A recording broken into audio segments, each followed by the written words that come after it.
When a developer sits down to build a personal website today, the immediate instinct is to reach for the heaviest tools available. We start pulling in a sprawling web of dependencies before we've even written a single word of content. The standard operating procedure dictates installing a heavy-duty framework like Next.js. It is an excellent tool for complex production environments, but for a simple portfolio or blog, it represents a total overreach. Next.js operates on the assumption that every page requires client-side interactivity as a baseline. To make that work, it attaches a Preact runtime to every single page you publish. You end up paying a steep performance and maintenance tax to host a collection of writing and multimedia that would be better served as a simple document. This over-engineering stems from a confusion of categories. A web application is a dynamic, living thing. Applications require continuous background processes, complex state management, and a constant readiness to respond to user input at a moment's notice. A personal site is a document.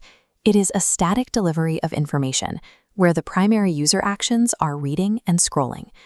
Treating a document like an application results in a build that is needlessly brittle and heavy. Astro offers a path away from this complexity. It is built specifically for the document philosophy, reversing the modern default of shipping heavy framework code. Astro's baseline rule produces the metric seen here. 0 JavaScript ships to the browser.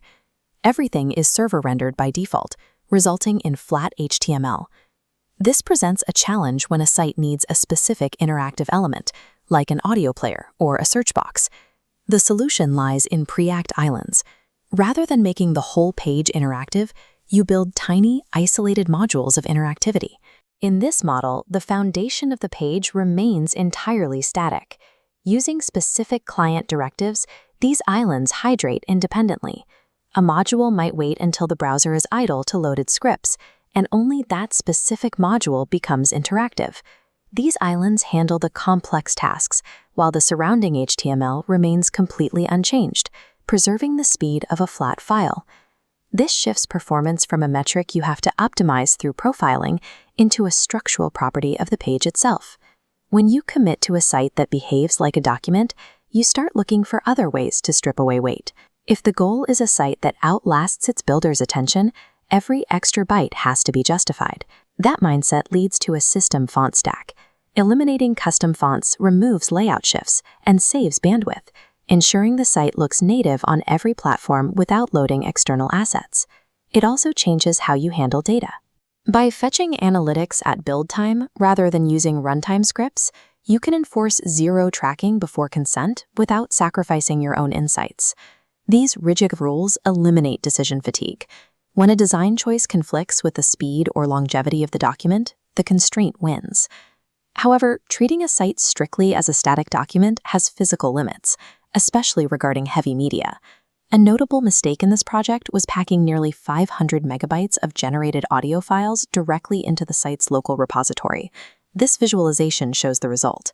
Forcing that dense volume of data through a basic static host creates a bandwidth bottleneck because the site lacks the distribution power of a dedicated content delivery network. The codebase should stay tiny and static. To preserve the document architecture, heavy media must live elsewhere. The result of these constraints is a finished ecosystem that is remarkably stable. Contrast this with the maintenance requirements of a standard web app. There are no build servers to monitor, no databases to back up, and no serverless functions crashing at 2 a.m. Writing becomes frictionless. You create a markdown file, push it to the live site, and see the results in a few seconds. The entire system is just a set of text files sitting on a disk, ready to be distributed globally. By choosing boring infrastructure, you ensure that the underlying technology never becomes the reason you don't publish your work.